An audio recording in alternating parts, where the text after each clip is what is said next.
డబ్బు, అనారోగ్యం, ఉద్యోగం, వ్యాపారం, అప్పులతో బాధపడుతున్నారా? మీకోసమే లాంచ్ యువర్ ఫ్యూచర్ ప్రోగ్రామ్.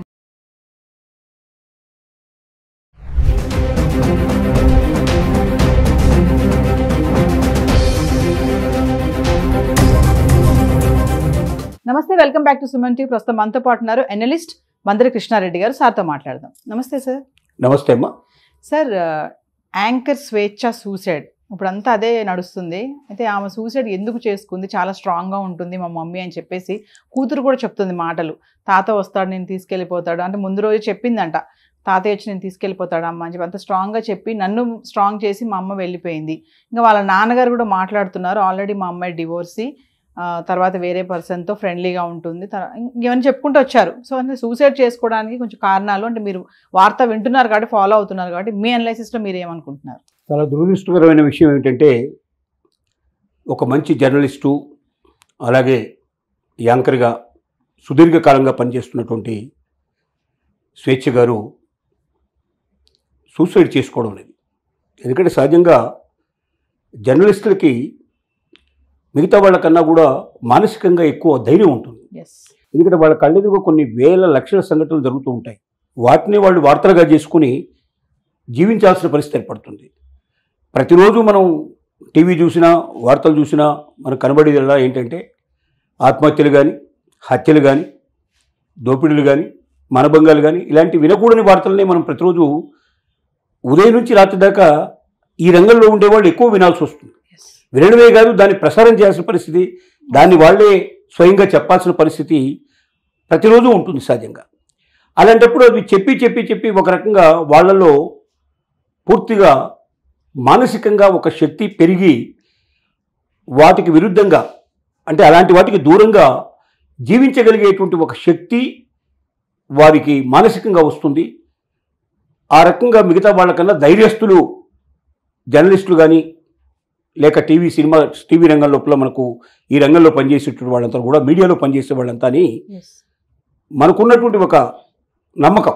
ధైర్యంగా ఉంటారు, ఎక్కడికి వెళ్ళినా వెళ్ళిపోతారు వాళ్ళు. డెఫినెట్గా ఉంటారు, డెఫినెట్గా. ఎందుకంటే ప్రతిరోజు అవి చూస్తుంటారు కాబట్టి, ప్రతిరోజు వింటుంటారు. వీళ్ళెక్కడ వాళ్ళు ఒక్కొక్కసారి ఆ వార్తల్ని ప్రత్యక్ష ప్రసారం చేయాల్సిన పరిస్థితి ఏర్పడుతుంది. ఇలాంటివన్నీ చూసి చూసి ఇది సహజమైన విషయంలే అనేటువంటి పరిస్థితి కలిగేటువంటి అవకాశాలు ఉంటాయి. కానీ మరి స్వేచ్ఛ ఎందుకు ఈ రకంగా నిర్ణయం తీసుకుందో మనకు తెలియదు. వాళ్ళ తండ్రి గారు చెప్పేటువంటి మాటలను బట్టి కానీ, వాళ్ళ అమ్మాయి చెప్పేటువంటి మాటలు బట్టి కానీ మనకు అర్థమవుతుంది ఏంటంటే, తను డైవర్సీగా ఉన్నటువంటి పరిస్థితి, ఇంతకుముందే డివోర్సు తీసుకోవడం జరిగింది. తర్వాత తన జీవితంలోకి ఒక పూర్ణచంద్రరావు అనేటువంటి ఒక వ్యక్తి ప్రవేశించాడు అని చెప్పి వాళ్ళ ఫాదరు స్టేట్మెంట్ ద్వారా మనకు తెలుస్తోంది. తను కూడా జర్నలిజంలోనే ఉన్నారని తెలుస్తోంది. కానీ అతను వివాహితులని, భవిష్యత్తు లోపల తను భార్యకు విడాకులు ఇచ్చి స్వేచ్ఛతో వివాహం చేసుకుంటాననేటువంటి వాగ్దానం చేశాడని, కానీ అది జరగలేదు అని, కాబట్టి తనతో ఆ పూర్ణచంద్రరావుతో ఇక శాశ్వతంగా తెగదింపులు చేసుకుంటానని చెప్పి తండ్రికి చెప్పిందని తండ్రి ఇచ్చినటువంటి స్టేట్మెంట్ ప్రకారం మనకు తెలుస్తోంది. అంటే దీని అర్థం ఏంటంటే వీళ్ళిద్దరి మధ్య బాగా పీక్ వెళ్ళిపోయింది, తగవ అనేది వెళ్ళిపోయింది అనేది అర్థమవుతోంది. సహజంగా ఒక్కటే, అన్నీ తెలిసి కూడా ఈ ప్రపంచం లోపల తెలిసిన వాళ్ళు ఎందుకు తప్పులు చేస్తారో అర్థం కాదు. ఎందుకంటే ఒక వివాహిత డైవర్స్ అయిపోయింది, డివోర్సీగా ఉన్నది ఇప్పుడు అంటే ప్రస్తుతానికి ఆవిడ జీవితం లోపల ఒక వ్యక్తి లేడు, ఇక ఎవరు లేరు. ఒక కొత్త వ్యక్తిని జీవితంలోకి ఆహ్వానించాలనుకున్నప్పుడు అతను కూడా వివాహితుడు కాని వాళ్ళని ఎప్పుడైనా మనం ఎంచుకుంటే మంచిది. ఎందుకంటే ఒక వివాహితుడైన వ్యక్తిని ఎప్పుడైతే సంబంధం పెట్టుకుంటామో వాళ్ళ కుటుంబానికి అది ఇబ్బంది, మరొక స్త్రీకి ద్రోహం చేసినట్టే అవుతుంది. మగవాడు వందలు చెప్తాడు, రకరకాల కారణాలు చెప్తాడు. ఆవిడతో నాకు సరైనటువంటి సుఖం లేదనో, ఆవిడ కుటుంబంలో సరిగా ఉండటం లేదో చెప్తాడు. మనం చెప్పినప్పుడు ముందుగా విడాకులు తీసుకొని వచ్చి ఆ తర్వాత తను ఈ రకమైనటువంటి సంబంధాలు పెంచుకుంటే బాగుంటుంది కదా. అంటే అక్కడ విడాకులు తీసుకోవట్లేదంటే విడాకులు తీసుకునే అవకాశాలు అక్కడ లేవనే మనకు అర్థమవుతుంది. అంటే మనల్ని నమ్మించడానికి ఏదో ఒక రకమైన కట్టుకథలల్లి మన జీవితాల్లో ప్రవేశిస్తారు. ప్రవేశించిన తర్వాత ఏమవుతుందంటే వాళ్ళు ఇచ్చిన వాగ్దానాల ప్రకారంగా అక్కడ విడాకులు ఇచ్చేసేసి వీళ్ళని పెళ్లి చేసుకోవడం అనేది సాధ్యం కాకపోవచ్చు.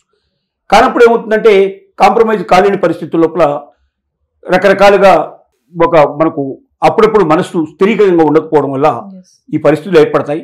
ఏది ఏమైనప్పటికీ ఒక స్వేచ్ఛ అని ఇప్పుడు మనం ఉన్నటువంటి జర్నలిస్ట్ యొక్క జీవితాన్ని మనం తీసుకుంటే వివాహితులైనటువంటి వారి జీవితాల్లో మనం ప్రవేశించకూడదు. ఇప్పుడు కూడా పెళ్ళైన వాళ్ళు కానీ, పెళ్లి కాని వాళ్ళు కానీ, డైవర్స్ తీసుకున్న వాళ్ళు కానీ, తీసుకోలేని వాళ్ళు కానీ, మరొక వివాహిత లేక వివాహితుడైనటువంటి వ్యక్తి యొక్క జీవితంలోకి మనం ప్రవేశిస్తే ఆ కుటుంబాన్ని నాశనం చేసినట్టు అవుతుంది, మరొక స్త్రీకి అన్యాయం చేసినట్టు, లేదా మరొక పురుషుడికి అన్యాయం చేసిన పరిస్థితి ఏర్పడుతుంది. కాబట్టి ఎట్టి పరిస్థితుల్లో అలాంటి నిర్ణయం తీసుకోకూడదు. తెలివైన వాళ్ళు ఎవరు ఆ నిర్ణయం తీసుకోకూడదు.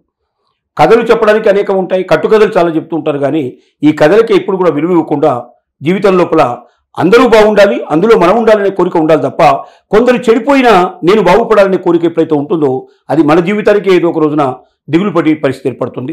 స్వేచ్ఛ జీవితంలో కూడా మనకు అనిపిస్తున్నటువంటిది వాళ్ళ తండ్రి గారు వాళ్ళ అమ్మాయి ఇచ్చినటువంటి స్టేట్మెంట్ని బట్టి మనకు అర్థమవుతోంది. ఈ స్టేట్మెంట్ని బట్టి తను ఎంచుకోకూడనటువంటి మార్గంలో ఎంచుకోవడం వల్లనే, ఒక వివాహితుడిని తన జీవితంలోకి ఆహ్వానించడం వల్లనే, అతనితో తెగదెంపులు చేసుకోవాలన్నట్టు పరిస్థితుల్లో మానసికంగా సంసిద్ధత కాలేక, జీవించలేక తను మరణాన్ని కొని తెచ్చుకున్నట్టుగా కనబడుతోంది. స్వేచ్ఛ యొక్క జీవితం మనందరికీ గుణపాఠం కావాలి. ముఖ్యంగా జర్నలిజం రంగంలో ఉండేటువంటి వాళ్ళు మరింతగా ఆలోచించాల్సిన అవసరం ఉంది. 10 మందికి మనం హితో చెప్పేటప్పుడు మనమే చెప్పించుకునే పరిస్థితులకు మనం రాకూడదనేటువంటి ఒక మంచి సందేశాన్ని ఇప్పుడు ఇస్తోంది.